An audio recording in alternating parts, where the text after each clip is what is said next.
ननद का कमरा। मोनिका के पिता बचपन में ही उन्हें छोड़कर चले गए थे। मोनिका ने कभी अपने पिता को देखा तक नहीं है। उसकी माँ ही उसे और मयंक को अकेले ही पाल पोस कर बड़ा करती है। मोनिका जैसे ही कॉलेज में जाती है, उसकी माँ को हार्ट अटैक आ जाता है और वो मोनिका की जिम्मेदारी मरते वक्त उसके भाई मयंक पर छोड़ जाती है। एक रोज मोनिका अंधेरे में बैठी इसी दिन को याद कर रही थी। माँ, तुम्हें कुछ नहीं होगा, मैं तुम्हें अस्पताल ले जाऊंगी। नहीं बेटी, अब मेरा वक्त हो गया है, तू अपने भाई को बुला दे। मोनिका अपने भाई को फोन करके तुरंत बुलाती है। मोनिका का हाथ मयंक के हाथों में देते हुए मोनिका की माँ कहती है, आज से मोनिका तेरी जिम्मेदारी है, मेरी तरह ही तू उसका ख्याल रखना। इतना कहकर मोनिका की माँ ये दुनिया छोड़ देती है। मोनिका की आंखें भर आती है। माँ, तुम मुझे अकेला छोड़कर क्यों चली गई माँ?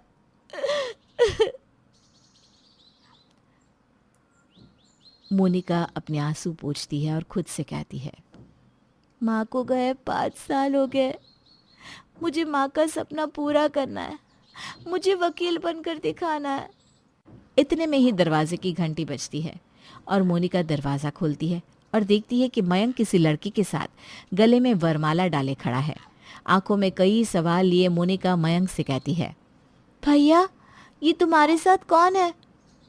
ये तुम्हारी भाभी है, आज से बबीता हमारे साथ ही रहेगी। तुम स्वागत नहीं करोगी अपनी भाभी का? माँ होती तो इस अवसर पर झूम उठती और बड़े ही धूमधाम से तुम्हारा गृह प्रवेश करवा दी बबीता। मोनिका अपनी समझ से एक आरती का थाल और एक थाल में कुमकुम भरकर लेकर आती है।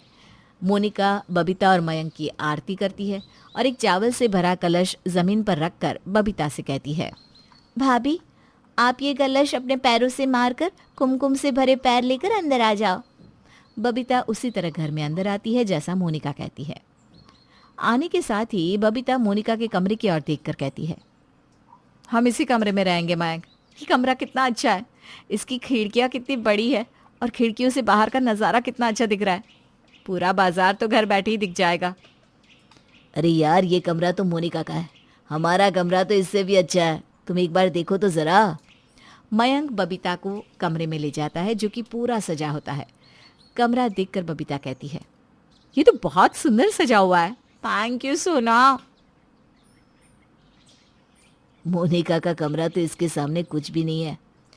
पर बबीता के मन में तो मोनिका का कमरा घर कर जाता है। वो मन ही मन सोचती है, ननद जी, ये कमरा तो मैं अपना बना कर रहूँगी।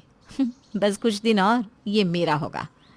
मयंक और बबीता अपनी नई जिंदगी की शुरुआत करते हैं।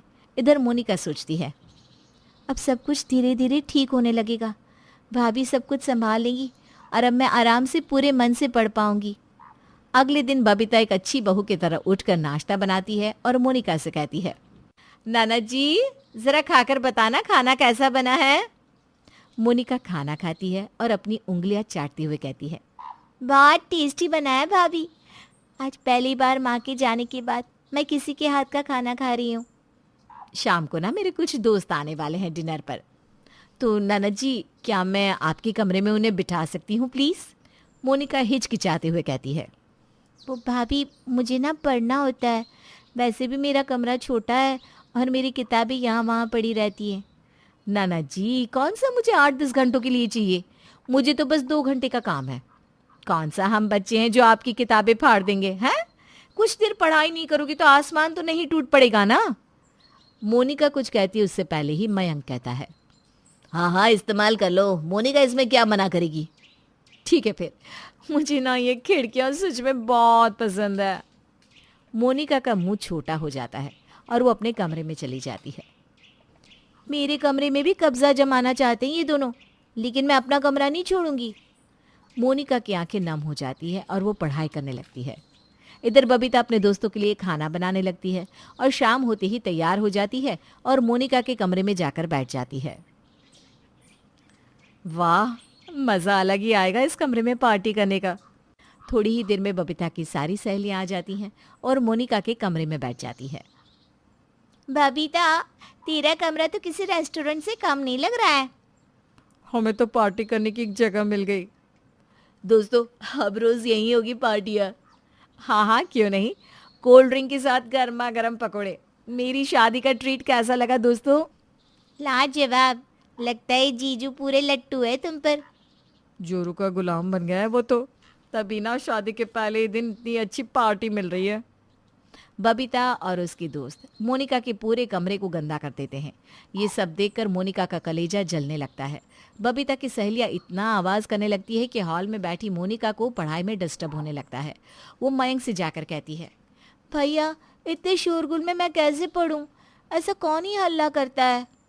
तू भी ना, छोटी छोटी बातों का बतंगड़ बनाना कोई तुझसे सीखे। थोड़ी देर की तो बात है, 2 घंटे में तो कोई बैरिस्टर नहीं बन जाएगी। मोनिका घूंट पीकर चली जाती है और खुद से कहती है, थोड़ी देर की बात है, थोड़ा बर्दाश्त कर ले मोनिका। कौन सा रोज रोज भाभी पार्टी करेंगी? नई नई शादी हुई है तो थोड़ा बहुत तो होता है ना। बबीता के दोस्त खा पी कर मजे करके चले जाते हैं। बबीता मोनिका का कमरा खराब ही छोड़ देती है और मोनिका से कहती है, झूठ मूठ का इतना ड्रामा कर रही थी, हो गया ना तुम्हारा कमरा खाली? मोनिका कमरा साफ करने लगती है। इतने में उसे 12 बज जाते हैं और वो बिना पढ़ाई किए ही सो जाती है। अगले दिन मोनिका नाश्ता करके अपने कमरे में पढ़ने बैठ जाती है।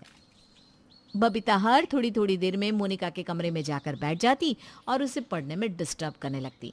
मोनिका को गुस्सा आ जाता है, भाभी मुझे डिस्टर्ब हो रहा है, मुझे पढ़ना है, कल भी नहीं पढ़ पाई थी मैं। मेरे बैठने से आपकी पढ़ाई नहीं हो रही है? ये कौन सी बात हुई? हाँ, देखती हूँ कौन सा कुछ बन जाओगी। बबीता मोनिका के कमरे से जैसे ही उठकर जाती है, मोनिका अपना कमरा बंद कर लेती है। बाहर खड़ी बबीता कहती है, नाना जी कब तक बंद रख पाओगी ये कमरा? इससे तो मैं छीन के रहूंगी। शाम होते ही बबीता अपनी सहेलियों को अपने घर में बुला लेती है और मोनिका के कमरे में अड्डा जमा कर बैठ जाती हैं। मोनिका की सहेलियां खा पीकर वापस में मोनिका का कमरा गंदा कर देती हैं। एक काम करना, कोई मस्त सा गाना बजा दे, हम नाचते हैं। बिना नाच गाने के ना पार्टी अधूरी लगती है। हाँ हाँ, क्यों नहीं, लगाती हूँ ना गाना। बबीता की सहेलियां गाना लगाकर नाचने लगती है। इसी तरह रात के 10 बज जाते हैं और तब जाकर बबीता की सहेलियां अपने अपने घर जाती है। आए दिन ये रोज का ड्रामा हो जाता है। बबीता अपनी सहेलियों को बुलाकर बिठा लेती। एक दिन मोनिका का पारा चढ़ जाता है और वो बबीता की सहेलियों के सामने ही तमाशा कर देती है। मोनिका अपने कमरे में जाकर पानी की बोतल फेंकते हुए कहती है, भाभी ये कमरा मेरा है, आप अपनी अड्डाबाजी अपने कमरे में जाकर करो या कहीं और।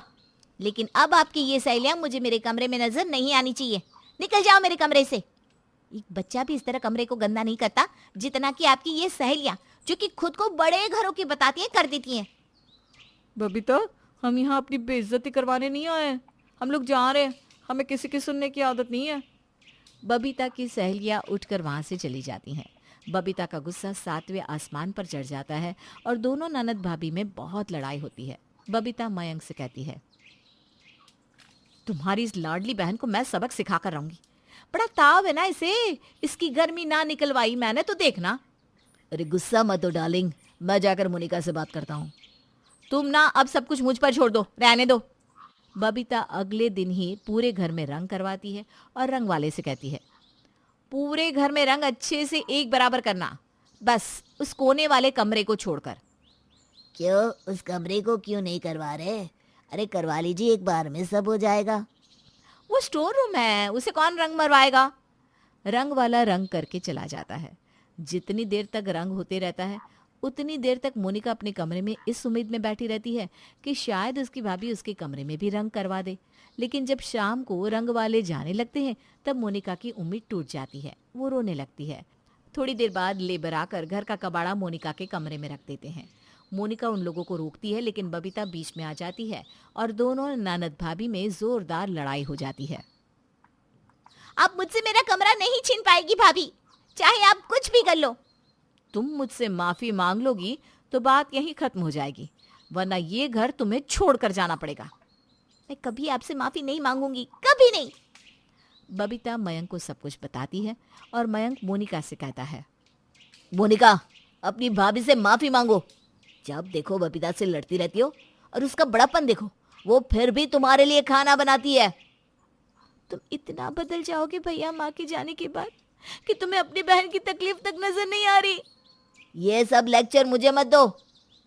बबीता मयंक को लेकर वहां से चली जाती है। तुम छोड़ दो ना, ये ऐसे घर से नहीं जाएगी। कल ही मैं अपने भाई को बुलवाती हूँ, वही अब इसे घर से जाने के लिए मजबूर कर देगा। अगले दिन सुबह पहले ही बबीता का भाई अमित उसके घर आता है और बबीता उसे सब कुछ बता देती है। तुम चिंता मत करो दीदी, मैं इस कांटे को जड़ से उखाड़ कर फेंक दूंगा। मैं अभी से ही अपने मिशन पर लग जाता हूँ। अमित मोनिका के कमरे में कचरा फेंक देता है और उसके कमरे के बाहर माइक लगाकर गाना गाने लगता है। माइक की आवाज़ से मोनिका निकलकर बाहर आती है और गुस्से में अमित से कहती है, पूरे घर में तुम्हें मेरा ही कमरा मिला है, चुपचाप चले जाओ यहाँ से। मेरी रानी, ऐसे कैसे चले जाऊँ? अब तो मैं तुम्हें लेकर ही जाऊंगा, मेरी गुलाबो, मेरी गुलाब जामुन। अमित मोनिका को छेड़ने लगता है और उसे परेशान करने लगता है। मोनिका फिर भी टस से मस नहीं होती और अपना काम करती रहती है। इसी तरह एक हफ्ता बीत जाता है और अमित को मोनिका से प्यार हो जाता है। वो मोनिका से कहता है, मोनिका मुझे माफ़ कर दो, इतने दिनों में मुझे सब कुछ समझ में आ गया है। मेरी दीदी ऐसी है, मुझे पता ही नहीं था। इन दोनों को तो अब मैं सबक सिखाता हूँ। थैंक यू अमित, माँ के जाने के बाद एक तुम हो जो मुझे समझ रहे हो। मोनिका अमित के गले लगकर रोने लगती है। फिर थोड़ी देर बाद अमित अपनी बहन के कमरे में कचरा फेंक देता है। कचरा देखकर मयंक और बबीता चिल्लाने लगते हैं, किसकी इतनी हिम्मत? शर्म नहीं आती? अपने भाई के कमरे में कचरा फेंकती हो? अमित बबीता से कहता है, दीदी ये मोनिका ने नहीं, मैंने फेंका है। तुमने अपनी बहन और जीजा पर कचरा फेंका? यही चीज तो कभी आप मोनिका के लिए भी सोच रही थी ना। उसे कैसा लगता होगा जब उसका भाई और भाभी उसके साथ ऐसा बर्ताव करते हैं। मैंने तो एक दिन किया और आप लोग तो हमेशा ऐसा करते हैं। और पता नहीं किस हद तक नीचे गिर गए अपनी ही बहन को घर से बाहर निकालने के लिए, और वो भी एक कमरे के लिए। मयंक की आंखें भर आती है, वो रोने लगता है। मुझे माफ कर दे मेरी बहन, मैंने बहुत गलत किया, मुझे भी माफ कर दो नाना जी। दीदी ये कमरा अब तुम्हें ही मुबारक हो। मैं मोनिका को लेकर हमेशा के लिए यहाँ से जा रहा हूँ। अमित मोनिका से शादी कर उसे अपने साथ ले जाता है और मयंक के दिल पर एक बोझ रह जाता है कि उसने मोनिका के साथ बहुत गलत किया।